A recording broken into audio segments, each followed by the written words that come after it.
Olá pessoal, aqui é o Major Fábio, professor de Geografia do segundo ano. Vamos trabalhar aqui na aula de hoje os objetos de conhecimento que a gente vai abordar na nossa prova de recuperação. Então nós teremos duas aulas, nós precisamos aqui trabalhar aqueles pontos que são os mais importantes para a nossa prova. Então eu peço a vocês atenção ao que está sendo disposto aqui embaixo. O que a gente vai trabalhar? Migrações internas e seus reflexos. Além disso, vamos trabalhar também, além das migrações internas, abordar alguns pontos das migrações externas. Tá? Vamos trabalhar também a questão da regionalização do território brasileiro e as dinâmicas demográficas. Então, o primeiro ponto que a gente vai trabalhar na aula de hoje é a questão desses movimentos migratórios. Eu peço a vocês bastante atenção para a gente não confundir os conceitos migratórios. A gente fala aqui inicialmente da emigração em comparação com a imigração. São fenômenos totalmente o quê? Distintos. Quando eu falo do fenômeno da emigração, eu estou dizendo o quê? É aquele cidadão, aquele indivíduo que ele está deixando o seu país de origem. Então, se um brasileiro ele sai aqui do país, em definitivo, e resolve residir lá na Argentina, ele está emigrando. Ao chegar no território argentino, ele vai ser considerado um imigrante. Tá? Então, ao entrar no território argentino de maneira permanente, ele vai ser visto como um imigrante. Então, quando eu falo aqui de emigração e imigração, eu estou falando o quê? Um movimento migratório de caráter do quê? Externo. Tá? Quando o indivíduo sai do país e decide residir em outro país, ele está emigrando. E quando ele entra nesse país, ele é visto como imigrante. Tá? Um outro conceito importante que a gente não pode deixar de abordar é a questão da migração circular e a migração pendular. A gente não pode confundir esses dois fenômenos. O que é a migração circular? A migração circular é aquela migração em que o indivíduo ele sai do seu país de origem, vai para um outro país, permanece durante um determinado tempo e ele retorna para o seu país de origem. Ou ele pode buscar um terceiro destino. Vamos dar um exemplo aqui. O cidadão ele sai aqui do Brasil, em direção aos Estados Unidos, passa 2, 3 anos nos Estados Unidos e pode retornar ao Brasil ou pode buscar um outro destino. Ele pode migrar, por exemplo, lá para a França. Seria a migração circular. Geralmente, a migração circular ela está vinculada à questão de trabalho. Tá? Trabalho ou estudo. Então ela tem essas duas possibilidades. Saio do país de origem, vou para o país B, retorno para o país A ou busco o país C. Tá? A gente não pode confundir isso. E a migração pendular. Qual é a ideia da migração pendular? A migração pendular é uma migração de caráter interno. O indivíduo ele sai do seu local de residência e vai trabalhar em outra cidade. Vamos dar um exemplo aqui da nossa região, Brasília.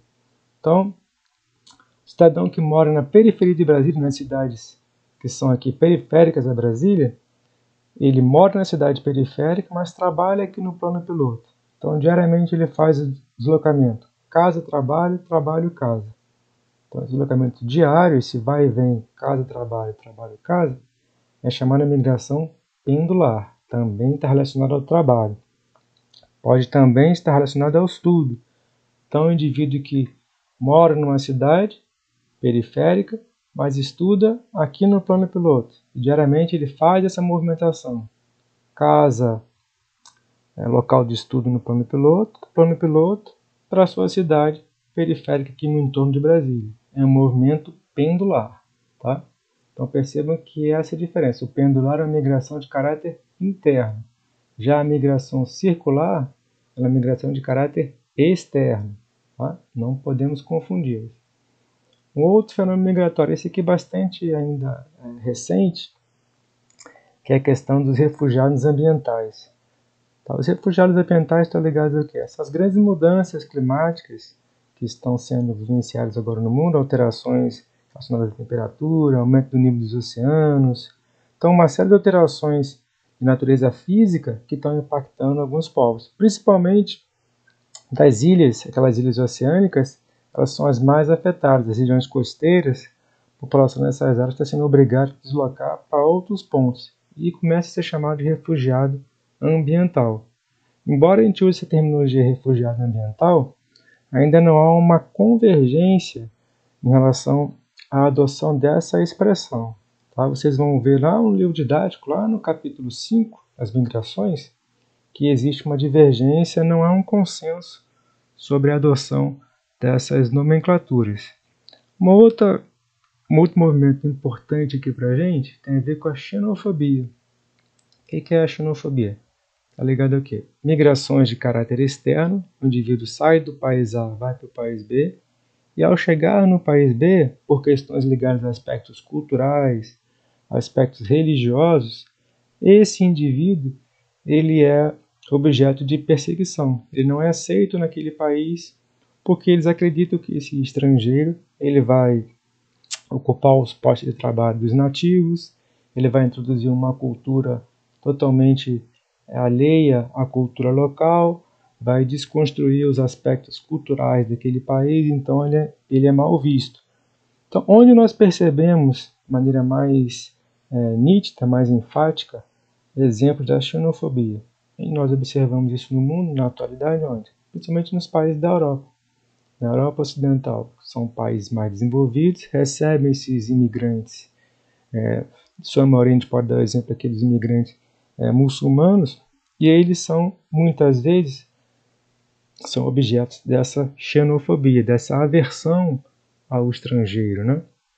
Que é o sentido real aqui da palavra, dessa aversão ao estrangeiro, como se o estrangeiro fosse trazer-lhe problemas sociais, problemas relacionados à violência urbana, problemas relacionados à introdução de hábitos culturais não muito comuns nesses países.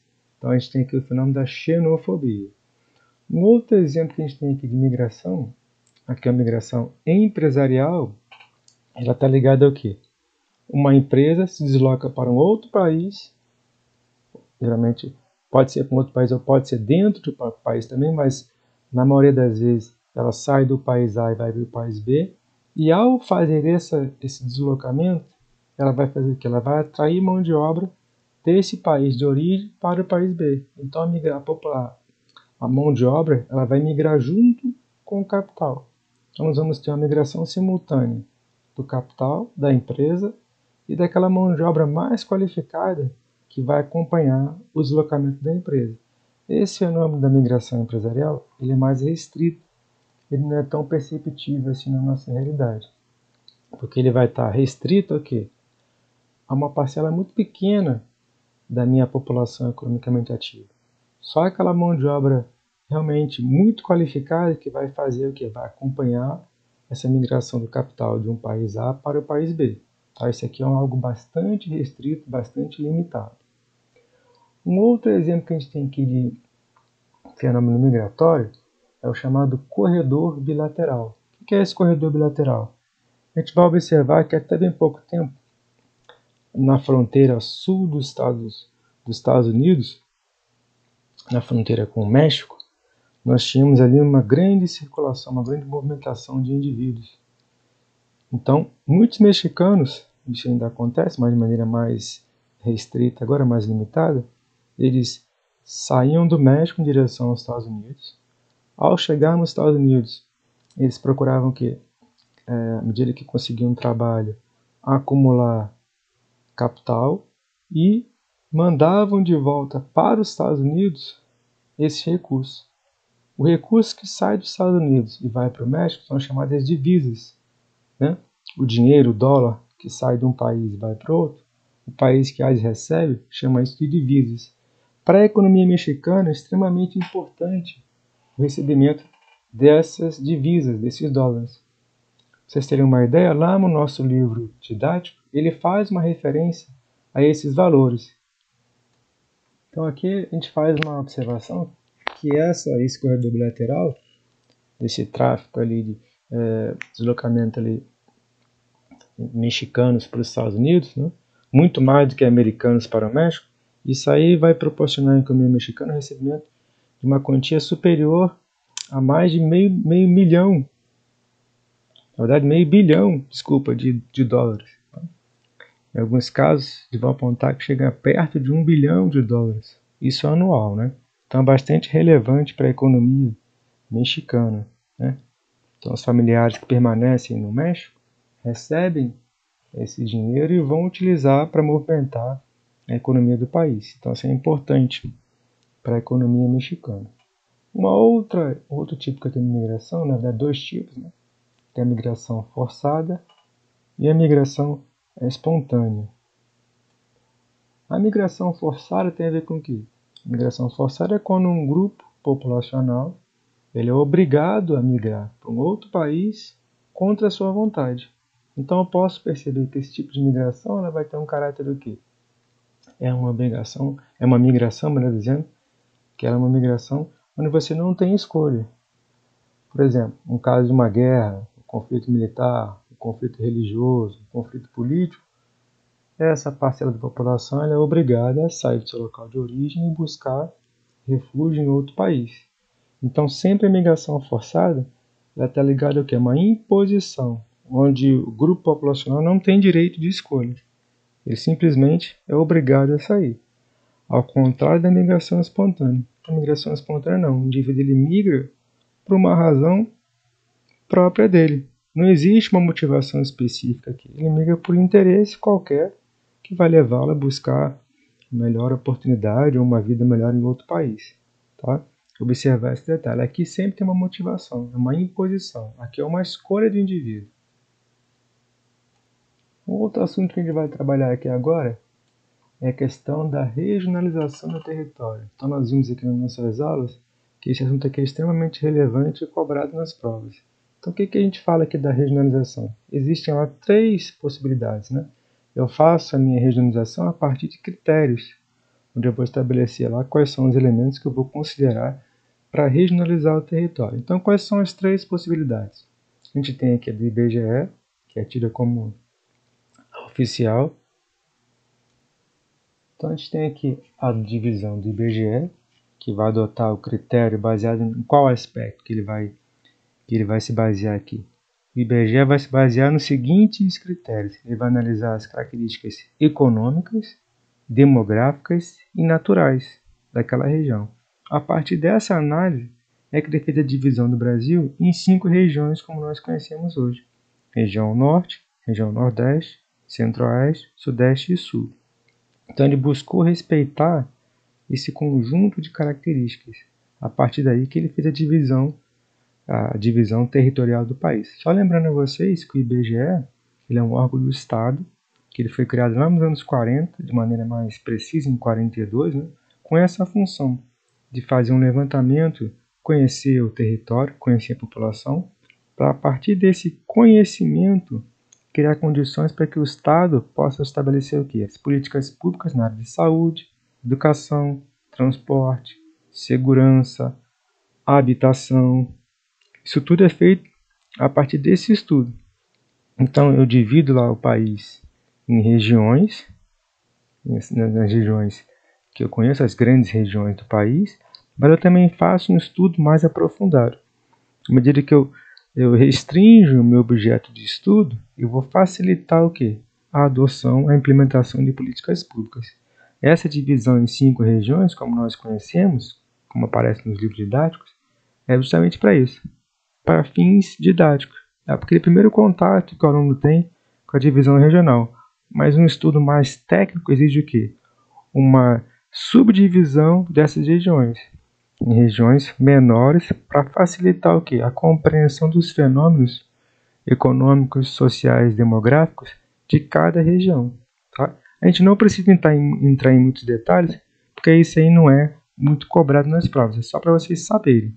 Qual é o outro critério que eu tenho, outra possibilidade de regionalização? São chamados complexos regionais. Então os complexos regionais vão surgir lá nos anos 60. Lá no finalzinho dos anos 60, em 1967, a gente vai ter aqui a figura do Pedro Pinches, que ele vai propor uma divisão alternativa ao do IBGE.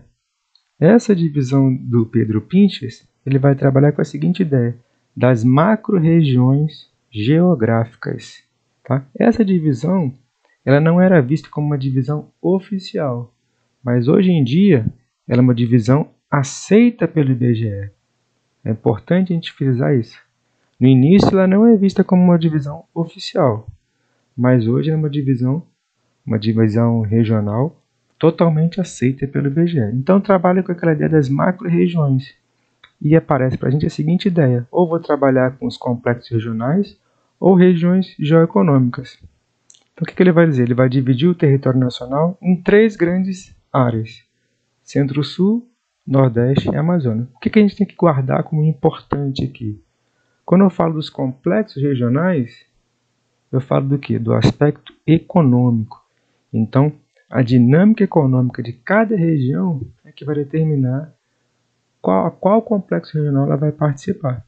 Então, a gente sabe que na região mais desenvolvida do Brasil, que é a região Centro-Sul, eu vou ter o quê? Os estados que têm maior poder econômico financeiro. Vamos pegar o exemplo de São Paulo, Rio de Janeiro e Minas. Então, esses estados que vão comandar a economia nacional. Nós vimos isso nas nossas aulas.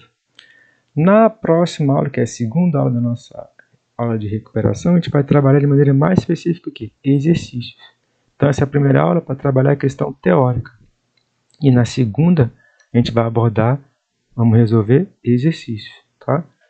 A outra possibilidade que existe aqui para a gente, de regionalização, é a chamada região concentrada. Aqui já é uma outra visão.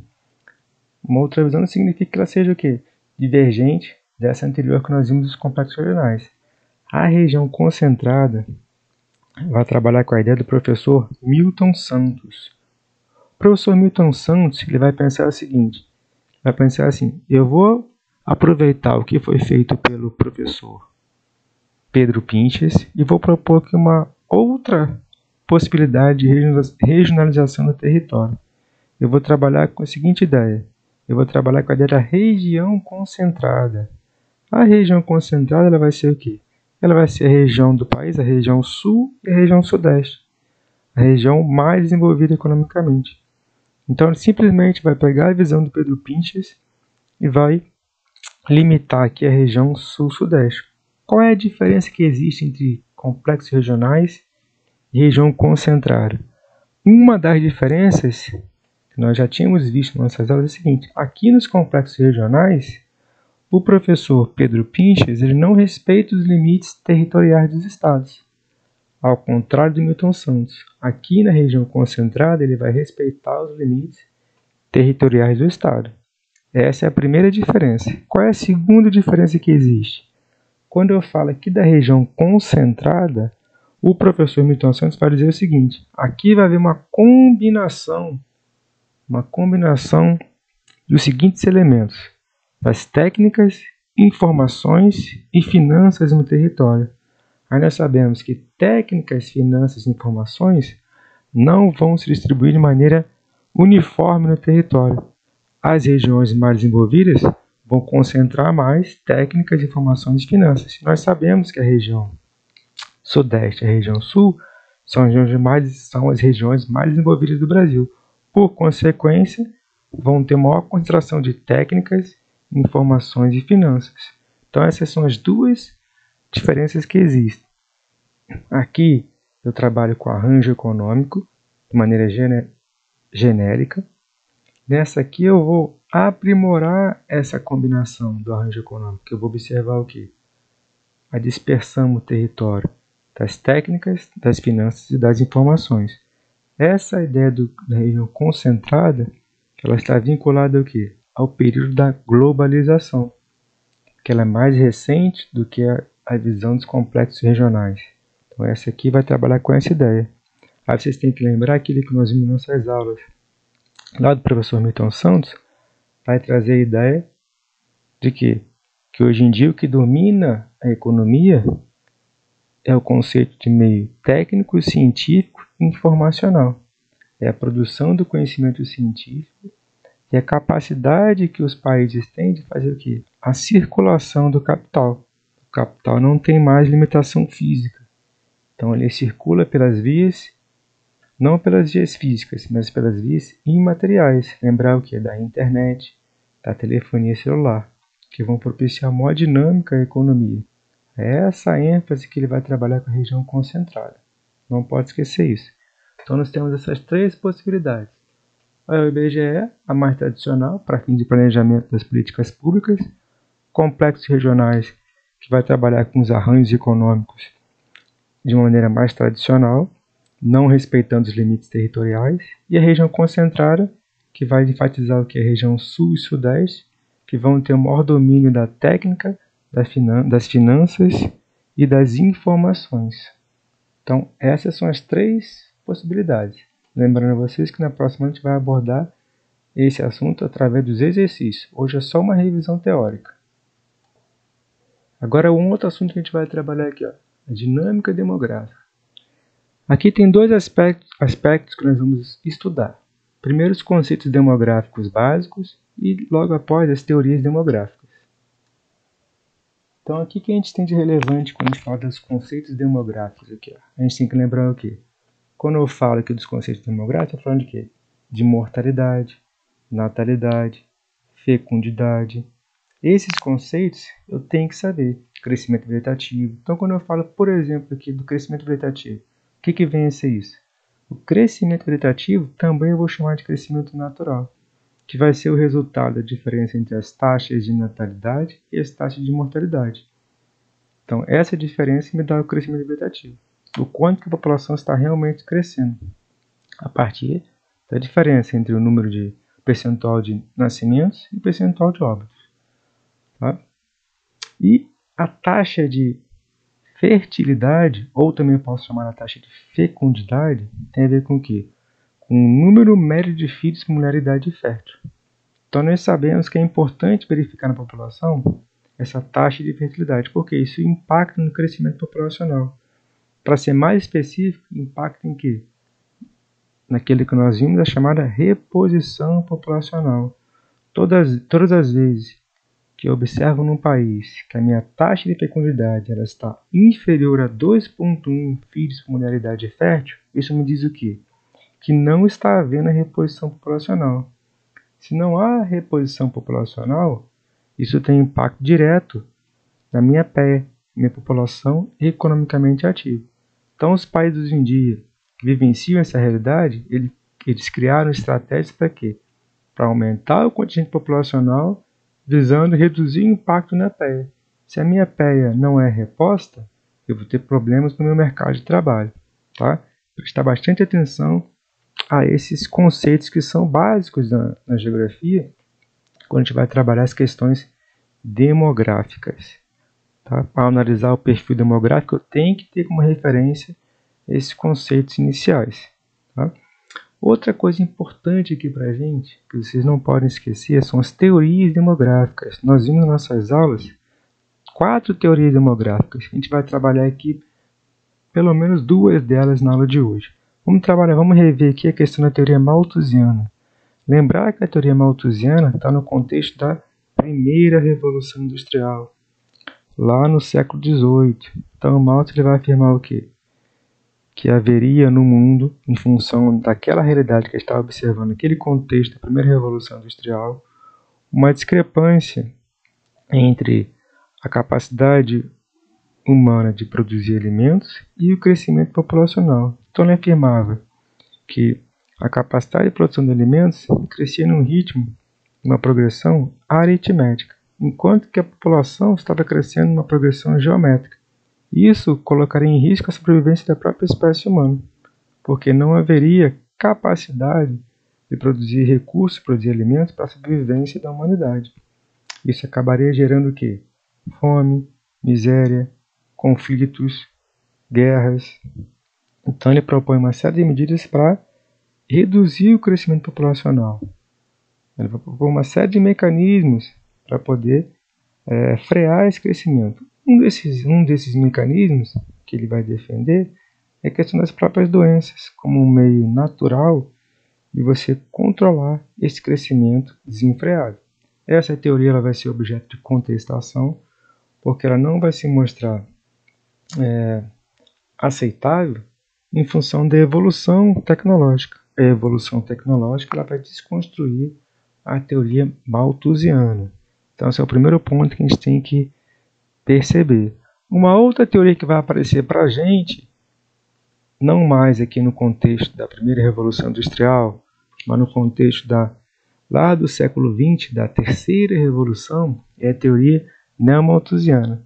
Então, ali no contexto da terceira revolução industrial, pós Segunda Guerra Mundial, os países desenvolvidos vão explicar a miséria dos países em desenvolvimento em função das ideias malthusianas, que vai ser chamada de teoria neomalthusiana. Então eles vão dizer que os países são subdesenvolvidos, são pobres, são miseráveis, uma vez que eles têm um grande contingente populacional.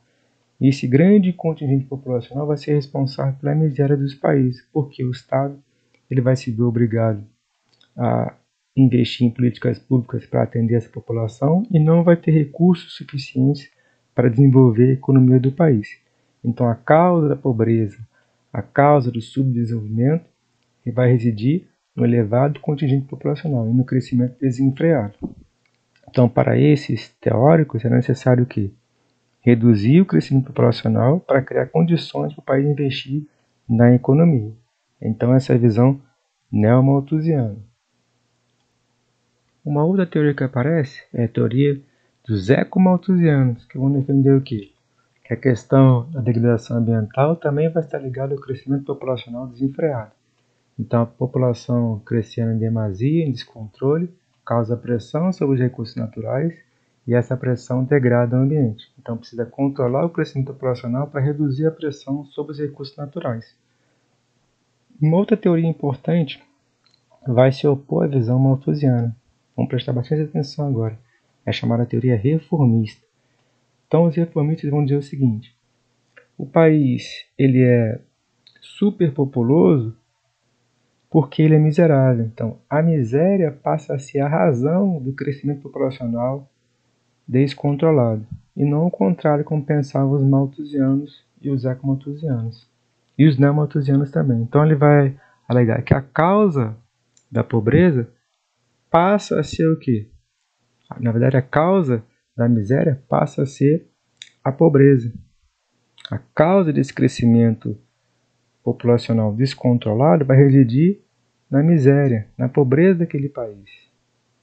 Então ele vai inverter a situação. Enquanto os malthusianos dizem que a população é responsável pelo descontrole, pela questão do descontrole da capacidade de produzir alimentos, de ofertar alimentos, e também da agressão ao ambiente, essa visão, que é chamada visão reformista, vai alegar que só existe crescimento populacional exagerado, descontrolado, porque o país é pobre. Então a causa passa a residir agora não mais na população, mas nas condições socioeconômicas daquele país. Essa é a teoria reformista. Aqui eu trouxe para vocês só exemplo das migrações que eu já havia falado, migração sazonal, está ligado aqui a questão de uma colheita no tema gênero agrícola, só para vocês terem uma noção, ela é temporária, não é permanente. O exemplo aqui da migração pendular, daquele dia a dia nas grandes cidades. E aqui o exemplo daquelas migrações internacionais, daquele corredor bilateral, Estados Unidos e México, que é um dos maiores corredores bilaterais que eu tenho no mundo. Tá? Só enfatizando que também envolve a questão da movimentação ilegal, né, entre México e Estados Unidos, que isso é combatida pelos dois países. Então aqui, pessoal, a gente vai estar encerrando nossa primeira aula. Agradeço a audiência. Na próxima aula vamos trabalhar aqui também, voltar a trabalhar essas questões. A gente vai fazer alguns exercícios aqui direcionados aqui para a nossa prova. Obrigado a todos aí. Observem que eu coloquei nos slides as referências bibliográficas. Prestem bastante atenção a essas referências, que são a base aqui do nosso estudo. Então, para a gente ter um resultado positivo nas nossas provas, a gente tem que acompanhar as aulas, fazer os exercícios e observar as referências. Nas referências bibliográficas, tem a indicação das páginas que eu preciso estudar. Então, observe na que eu coloquei os capítulos, e se você olhar nos capítulos, tem lá uma série de exercícios que vão estar totalmente compatíveis com aquilo que a gente vai trabalhar aqui em sala. Muito obrigado a todos e até a próxima aula.